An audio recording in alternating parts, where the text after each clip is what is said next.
All right, Coach Stoops. Okay, really excited to get back to work with the players today, and another big opportunity here this week. Playing LSU at home, coming off the big victory, and fun atmosphere for our players and our fans. You know, this is the next opportunity, so we have to put that to bed really quick. Certainly the coaches did back in the office working yesterday, and we'll be excited to see our players today and get back on the practice field and get ready for the next opportunity. So that's what it's about for us. If we continue to improve and as I say all the time, cultivate the good things that we're doing in the areas that we're playing well, continue to do that and cultivate that and get better and better each and every day in those areas. And there's plenty of areas that we need to improve. So that's the exciting part, to get back on the field and get ready to improve. Big challenge this week with Coach Ogeron, LSU Tigers, always a great football team with tons of talent. Very, very good football team. You know, they have players at every position. Offensively, they have weapons all over the field. Defensively, they have weapons all over the field. It's always that way. They have guys at every level that can hurt you. Certainly defensively, you look at their guys up front. You look at a linebacker that could absolutely fly, and then they always have guys that could cover. So we need to improve offensively. And you know, as far as their offense, again, weapons, you know, certainly starting with Keyshawn Butte. He could hurt you at any given time, and they have plenty of guys around them. So as I mentioned, proud of our team's effort. You know, after watching the film, very pleased with so many elements of this past football game. So many areas where we played incredibly well, executed at an incredibly high level, played exceptionally hard, and there's plenty of areas to improve. That's the good news, and I feel very good about that, and I feel like we will. So be glad to open it up for questions. Mark, Big Blue Nation just had to sell out of here, and it seems like they played a huge part in helping you guys win when they were disrupting Florida at the line of scrimmage when they had the ball. Yeah. You want to give a shout out to the nation? I did. That was the first thing I did Saturday, right? Yeah, I'll do it again today. I meant it. It was heartfelt. You know, the minute I came in here, I said that was for the Big Blue Nation because of a lot of reasons.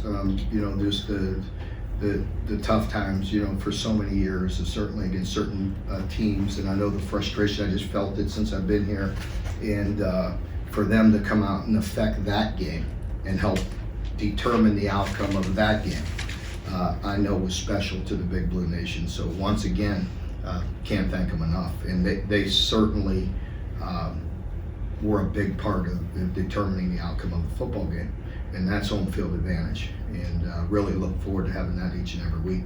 What was the severity of McCall's injury? I know he's not listening to the McCall's? Yeah. He'll be out for a little bit. Lower extremity. How did you feel like Justin and Josiah and those young linemen play when you watched the film? Those two in particular played well. We got to get some guys inside around them playing better. But Justin and Josiah played well. Josiah got a little dinged up also, nothing major. He'll be back this week. But with him playing so many reps and then taking a little shot, he got a little bit ineffective late once he got hurt, but he's got to learn to play through some of that. But overall, those two both did a good job, and I was very pleased. Khalil Sanders played quite a bit. I know Joel Williams, there's a lot of guys we haven't heard of. How in general did the Yeah, youngins Khalil perform? he got valuable game reps against a quality team, and let's just say that showed. But I love him, and he's going to be a good player. And just you know, when you're thrown into an SEC game like that with that O-line, he's got some work to do. But we love his talent. I love his energy. I love him personally. Like he's going to be really good. It's just really hard to play as a true freshman in there. And there were some plays that really popped. You know what I mean? That he will learn from. Joel Williams. Joel's a physical guy. We love the way he's been progressing. You know, with that situation, it cost him so much time. You know, obviously Vito, you saw him play so much last year. The same thing, it cost him time. So we've got to continue to bring those guys back in the fold.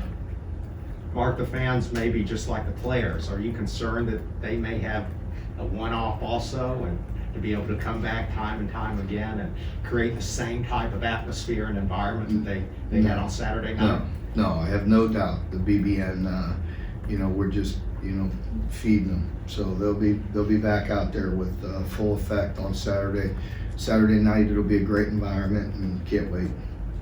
Mark, you talked about the offense. What did the film show you about the offense? Just so many opportunities, and again, you've heard me talk a lot, John, about play here or play there. With an offense, you can't afford to do that. Not in the SEC against a quality defense. With a great defensive coach, great players, you can't miss things when they're there. When we try to come back to them, they're fixed. Whether we exposed it or not. And that's what good coaches, good teams do. There were some plays there, maybe we missed it. Quarterback's eyes were in the wrong place. We come back to it, it's no longer there. You can't miss those opportunities. You got to hit them at the right time, the right moment. We're still just a bit off there, but again, we're doing the right things. What I see is I'm very positive. We're doing the right things. It's going to happen.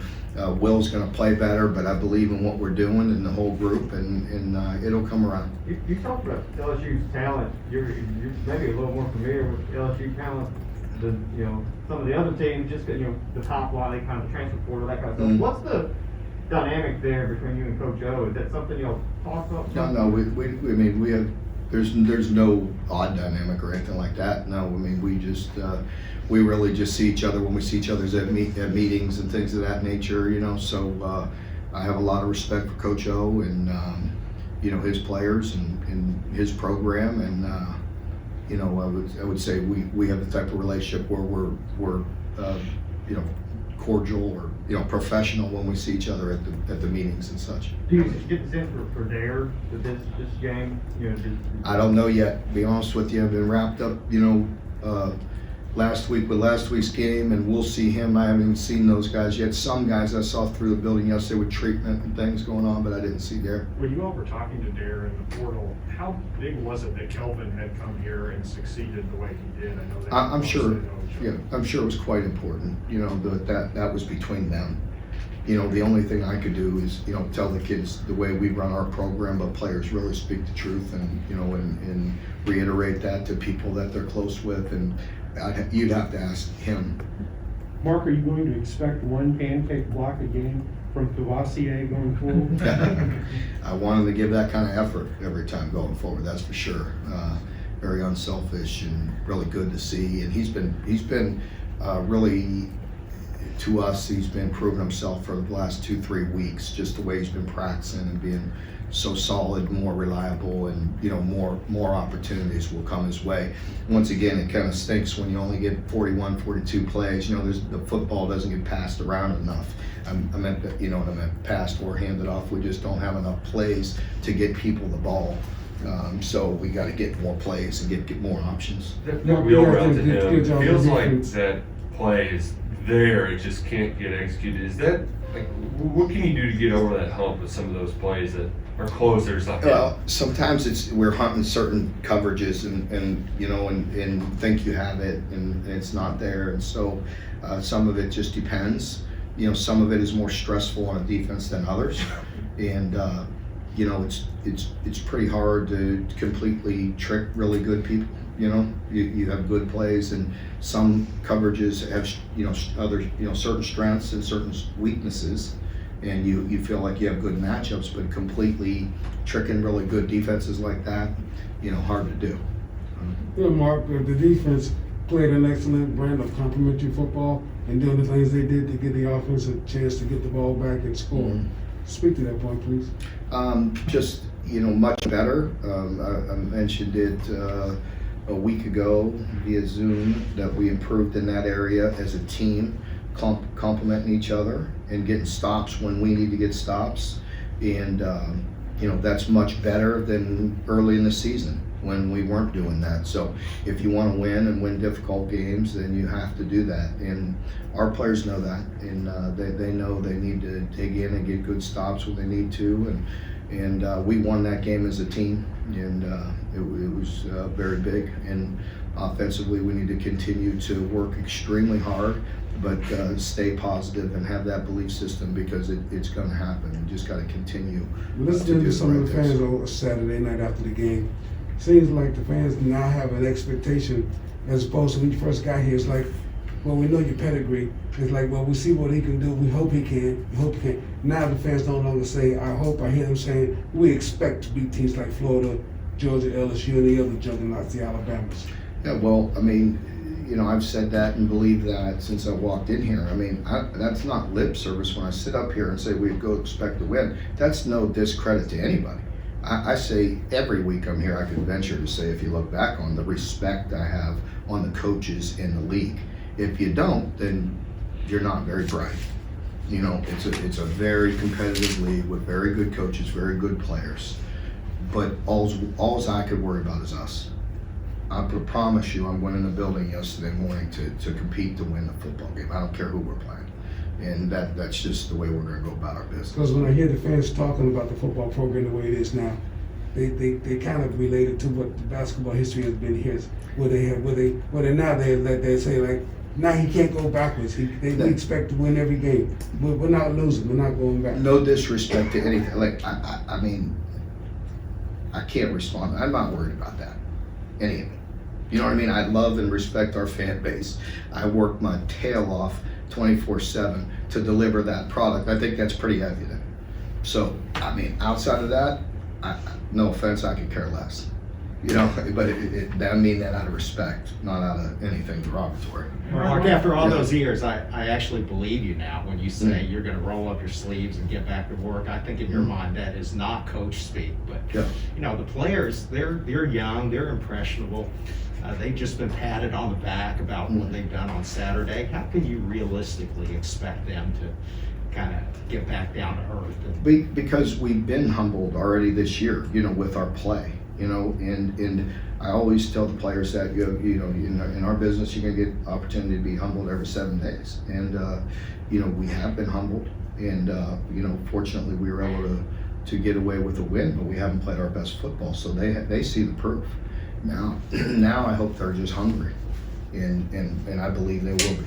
Mark, can you kind of speak to what the environment, the atmosphere, and then you put a win on top of it does for you recruiting wise and some of the feedback? Maybe Yeah, I mentioned that Saturday. There's no denying that.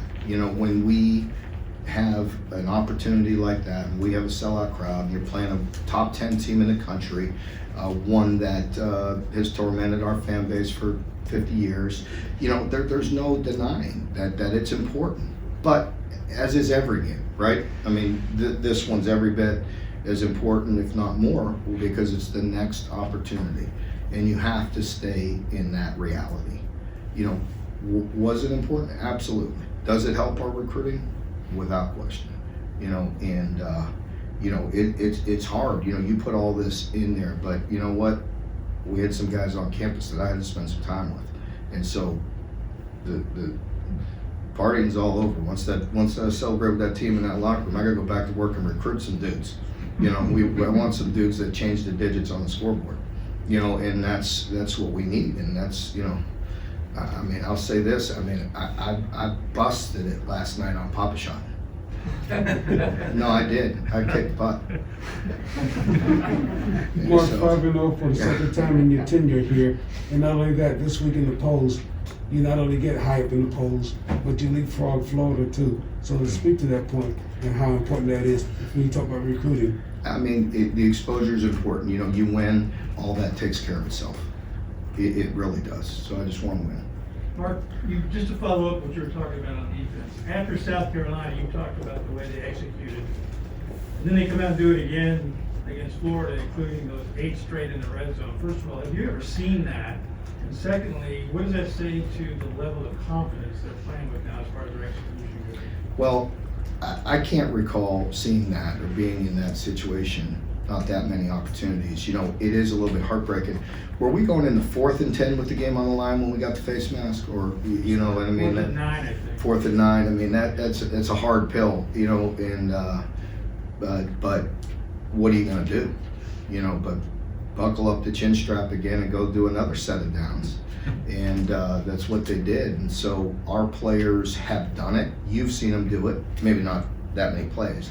But you've seen them get critical stops. So they have a belief system that they can get stops when we have to. And, but very proud moment, obviously. In the last 3 years for LSU, it's been a roller coaster, and their defense has been the same. What is this defense? What's their identity like? You just see them, again, very aggressive, very, very impactful players, guys that can hurt you on defense, at each level. You see them up front, you see the linebacker, and you see in the secondary guys that are NFL players, like top picks, guys that can hurt you.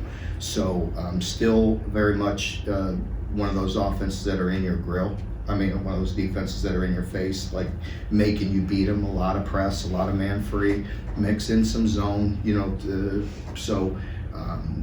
but you have to beat them. They're going to make you earn your yards, and so very, very good team. How do you coach up your quarterback against tight man coverage?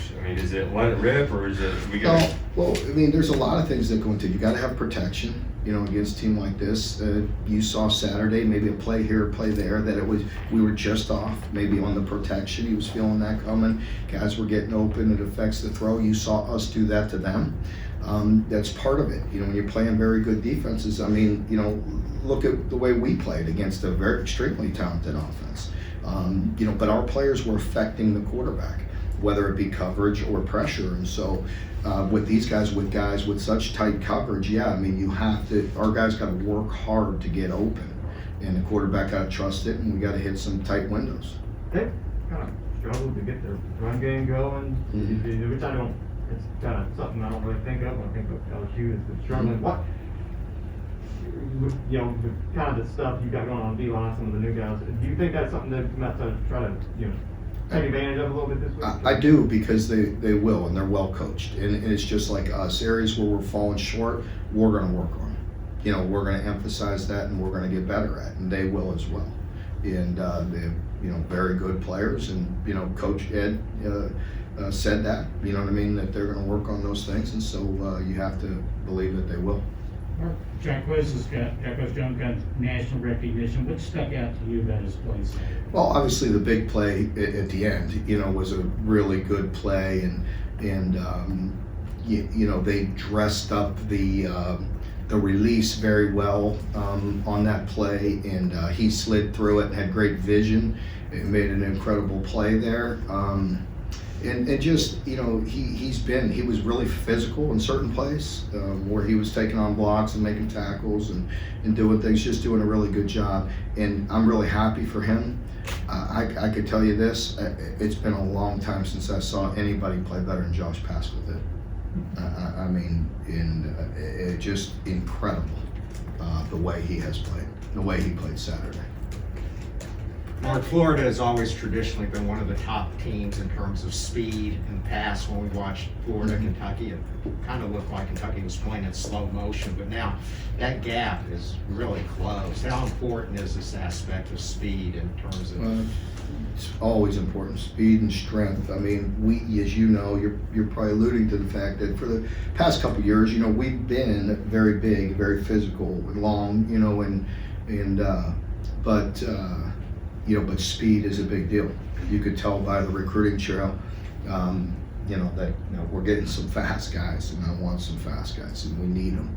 And as we continue to evolve and continue to improve offensively, we'll get some difference makers on the edge. And you've heard me talk about it for years. As you close the gap, as you really work hard to build a program and be good top to bottom, then there's games where you all watch the SEC, and there's just incredible individual plays where you just got some, freaky dudes out on the edge making one-hand catches, making catches that determine the outcome of games.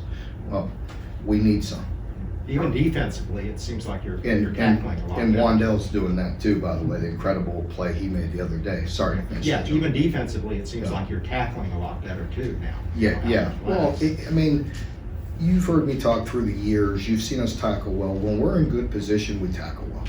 When we're out of position, we don't tackle well. When we're not leveraging the ball, doing the basics, I mean, when we do all that stuff, we're doing a good job. I think our defense right now, if you look at us with Brad and all those guys, they've done a wonderful job. We were just in their meeting this morning working on a couple weaknesses, but the strength of our team is we're playing with great vision. You know, understanding things, very good vision, very big vision, seeing everything, understanding what's going on, and playing really good as a unit. Mark, on the fourth down play on the Wildcat, what was the thought process that sort of went into it? Crick put the ball in Chris's hands. You know, that's what it was, you know, we talked about it and we went back and forth, and later in a critical moment we do the boot and they cover that, you know, so he was, you know, he could have went to the boot there, but I think they're too well coached. You know, they were going to put a bunch of guys up, take care of that, so they were going to take care of the middle and the edge. You know, there's other things we could do, we will, but that was the thought process, saying, hey, put the ball in Chris Rodriguez's hands and let him get us 2 yards. Mark, you were a young defensive coordinator at one point. What can Liam, as a young offensive coordinator, learn from Saturday, especially going up against somebody like Todd Grant? He'll learn with every opportunity. You know, Liam's bright. He's got to stay confident, stay with what we do. I'm very confident in him, Will, in the offense, and you know, those are scars. You know what I mean? Those are you know, that's what happens. You become a better coach by tough times. You know, you don't forget those moments. You know, you learn from them, and this is a big boy league, and certainly play some really good defense, and so you got to stay confident, stay with what you believe, you know, continue to do those things. That doesn't mean you learn. You know, how many times have I been accused of being hard-headed? It's not that. I always say I want to learn, you know, but you also have to stick with and stay with what you believe and what you know is right. And then also open your eyes and find your blind spots and where can you improve. It was a physical game on Saturday. It's only going to get more physical. Do you expect any other guys to call to be so? I expect me to put the foot on the gas today. We're going hard.